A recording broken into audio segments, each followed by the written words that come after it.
Welcome to the Blue Line. On this episode, we're going to review the Central Division. We're missing our host this week, so I'm running the show live from the outdoor rink north of Toronto. I've got the usual guest panelists, Dave and Callum. How you doing, guys? They got him recently via a trade.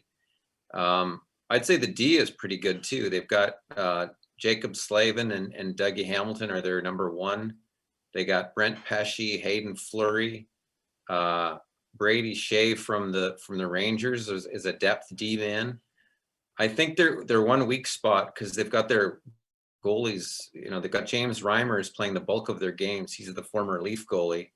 I'm not sure about him, but they've Peter Mrazek's the better goalie, but he's injured at the moment. At present, they're doing pretty well. They're in second place in the division.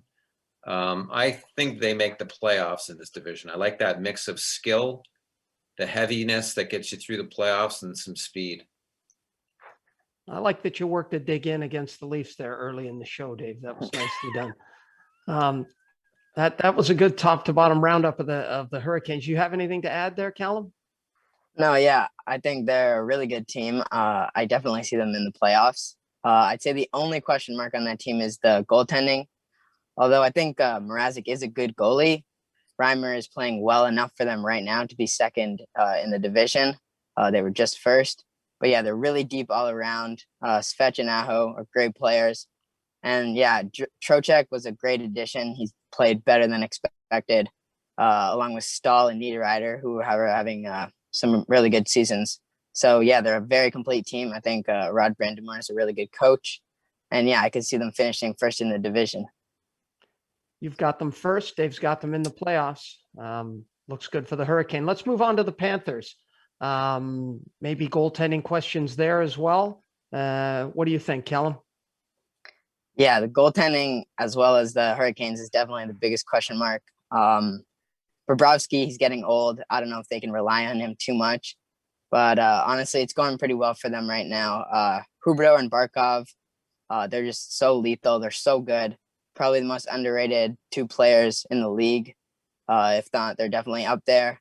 Hornqvist is actually playing really well as well. He has 8 goals and 7 assists in just 17 games. He was kind of a maybe on their team. He's got a lot of experience though. And Ekblad leading the defense is having a really good season as well. So I definitely see them finishing in the playoff spot. I really like the Panthers. They're a good team. All right, let's stay on that goaltending topic. I'm going to switch slightly on you, Dave. Nashville, Pekka Rinne, 38 years old. Can he still play goal? You know, he's been a solid performer. He's had trouble in the playoffs, but I don't even know if they make the playoffs, so it's probably an irrelevant question. He, I think he's decent, but the team around him they've really kind of fallen since the Barry Trotz days. All right. Well, yeah, I just want to add, they also have Jose Saros. Hopefully I pronounced that right. He's not having an amazing season, not as well as they kind of expected. I think Rinne is still better. Rinne is having a better season than he is last year.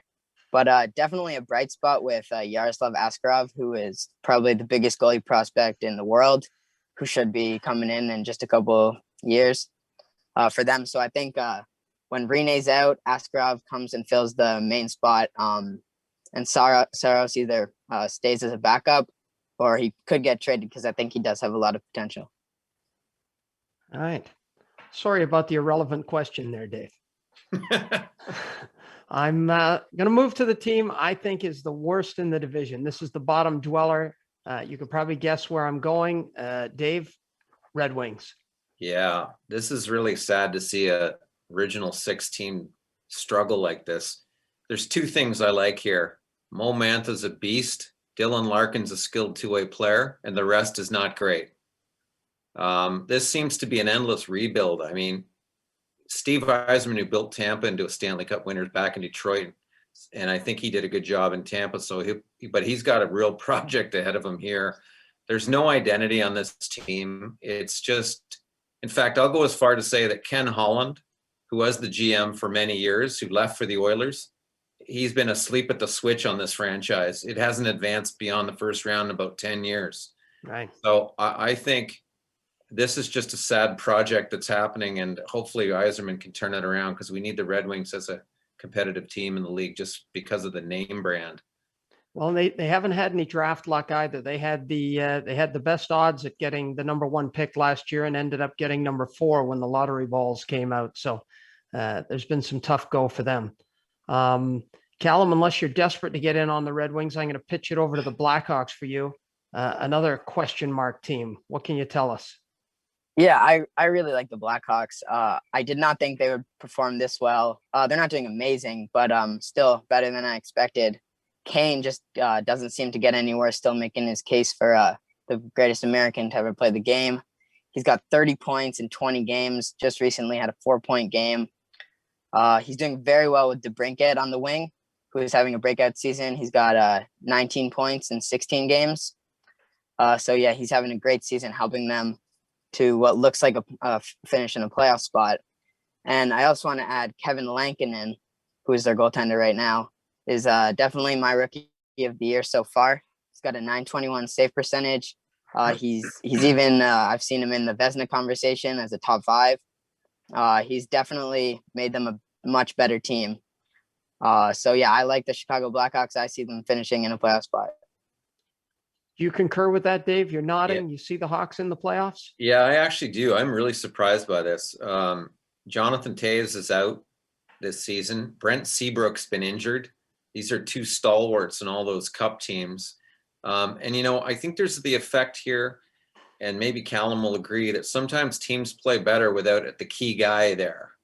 And Toews is certainly the guy that stirred the drink in that town for many years. And I think everybody's picked up their game. This Lankinen guy in net is really good. DeBrincat's stepped it up. Kubalik, he's a real talent as well. So they've got some talented young guys that are coming behind that secondary layer of leaders that they've had, like Toews and Kane and Duncan Keith and so forth. So I agree with Callum. These guys are a surprise team. They've done well. They should make the playoffs, and it's incredible actually that they're doing it without those other 2 key guys there. Nice. All right, switching over to Columbus. We thought Dubois would be leading this team. It's Line A instead. Stay with you, Dave. What do you think of that? Yeah, big trade. Line A comes over for Dubois. And there's even a debate of who won that trade, but I guess it'll take some time. The one factor on this team it's a wild card is John Tortorella is a coach who either a player plays hard for or absolutely refuses to play for. And I think that's what happened with Dubois. Does Line A have the constitution to play for this kind of hard-nosed kind of coach? I'm not sure. They've lost a lot of players from a few years ago, but they've still got Nick Foligno. They've got some sandpaper and Boone Jenner. It's one of those teams that it's kind of hard to know where they'll finish, but they seem to be middle of the pack is kind of my estimation at this point. Yeah. Any thoughts on the Jackets, Ska? Yeah, the Jackets, obviously that big trade for Line A. I think Dubois has been given a little too much credit for basically his whole career. I don't think he's that good of a player. I think the Blue Jackets definitely won that trade. Line A has definitely declined, though, since his rookie season. But yeah, I still think he should be a key player on their team. I don't think he can take them to a playoff spot, though. I have them finishing just outside. But Seth Jones and Werenski are 2 great defenders, 2 great young defenders. Yeah, they're definitely helping them win a few games. Atkinson and Bjorkstrand are having good seasons, but like overall, it's just not a very deep team. We've got a lot of old guys who are just not performing too well. And on goaltending, which they thought it would be a struggle to choose, which it is, but kind of for the wrong reasons. Neither goalie is having amazing seasons. They are starting Korpisalo more, but I do think Merzlikins is a slightly better goalie with better goals against average and a better save percentage and a shutout in less games. But yeah, I have them finishing outside the playoffs. All right. Now, 2 more to go. Some might claim these are the best 2 in the division. Let's start with Dallas. Dave? Yeah, Dallas. They've, so far with this COVID season, they've missed a few games, that's for sure. They've only Mhm. played 13 games as of this airing. There's always the factor in Dallas. They actually had a great run in the playoffs last year, and they really surprised me as a fast and a heavy team. Although when they came up against Tampa Bay definitely was the heavier team. I like Dallas, but there's not enough games here, a sample to kind of prove where they'll finish. There's the Jamie Benn and Tyler Seguin connection, but Seguin's injured, and I'm not sure when he's coming back. I think it's a hip injury. Then you go down the middle. They've got Pavelski, who seems ageless and keeps playing. But then I like these guys like Hintz. I think it's Roop Hintz is his name, really fast. Gurianov is an interesting young player. Como, Dickinson, these guys give some sandpaper. I always like the sandpaper mixed in with the speed. And I don't know. They've got Hudobin, who had a heck of a season in the playoff season last year. I guess a lot depends on will Seguin come back. They would seemingly, if you start at the beginning of the year, that you'd have them in the top 4, but I'm not sure where they stand. Maybe All right. Callum has better insights. You have any thoughts on the Stars, Callum? Well, yeah, I think Seguin and Ben, who are definitely kind of thought of as their top 2. Seguin obviously hasn't played any games this season. Ben's only played a few, although he has played good in those games. Also, Ben Bishop being injured. I don't think Khudobin is ready to be a starting goalie for the whole season, although it is a short season. But I don't think he's as good as Ben Bishop. So they definitely have some holes that will fill later in the season. But I don't think that anyone was expecting them to be as good as they were last year. They were definitely a surprise in the playoffs. But they took a huge drop. People thought they had the best defense. I still think they are definitely up there with Klingberg and Heiskanen, who are 2 possible top 10 defenders in the league. And then, yeah, Joe Pavelski having a surprisingly career season. Got something like 9 goals, 8 assists in only 13 games. And yeah, they have had COVID trouble, which has definitely held them back. But I think late in the season, they have a chance of making the playoffs. I have them finishing just outside.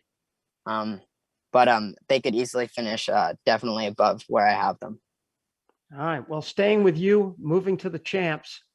They got a target on their back. It's always tough to repeat. What can Tampa Bay do? Well, I think they're the champs until someone knocks them off. I have them finishing the season second in the division, although I think that they will go the farthest in the playoffs with all their experience. I think Stamkos came back into the season with a lot to prove, and he's playing like it. He is a very good player. Point is a star in the making. He's a great young center. Vasilevsky, I still think he's the best goalie in the league. They've got Hedman, who I definitely think is the best defender in the league. They're just so deep. You definitely can't count them out for a repeat this year. Dave, we'll stay obviously with Tampa. Add your thoughts to it. Kucherov out. Let's start there. Does that matter to this team? They're so deep that right now it's not seemingly mattering. They've actually played less games than a lot of teams too, but they've got a heck of a winning record. So they're so deep. They've got the right combo, I think, that's proving to win these cups. It's that heavy game but skilled game. They can play both ways. I agree with Callum. Braden Point might be, I think he's one of the best clutch players in the game right now. This guy shows up to play in the big games every time. They've got the depth and toughness with Goudreau and Coleman and Pat Maroon, these guys that are just annoying when they're on the ice. But I will say this, their defense is not as strong as last year. If you'll recall, they picked up Zach Bogosian from the Sabres for the playoff run. They picked up Kevin Shattenkirk. They've lost Shattenkirk to the Ducks, Bogosian to the Leafs. I think their D could be an issue unless they pick up another, couple guys for the playoff run. But and that was the problem. Teams could not get around all these great D. And then when they did, they had to face Vasilevsky, who I agree with Callum. This guy's probably the best goalie in the league. So very deep team, but I think their one weakness is defense. And frankly, they've also breaking in a lot of young guys this year, it seems, when you look at the lineup. So Kucherov, clutch player. Adding him back only makes them stronger. So I do think they've slipped a notch, but they're still great. All right. Well, that's it. Let's wrap it up as we always do. We'll go top four. Who's your top four? And give me your bottom dweller. Just one team at the bottom of the division. Callum, top four from you? So I actually have Carolina finishing first. I just really like the way they're playing so far. So many young stars.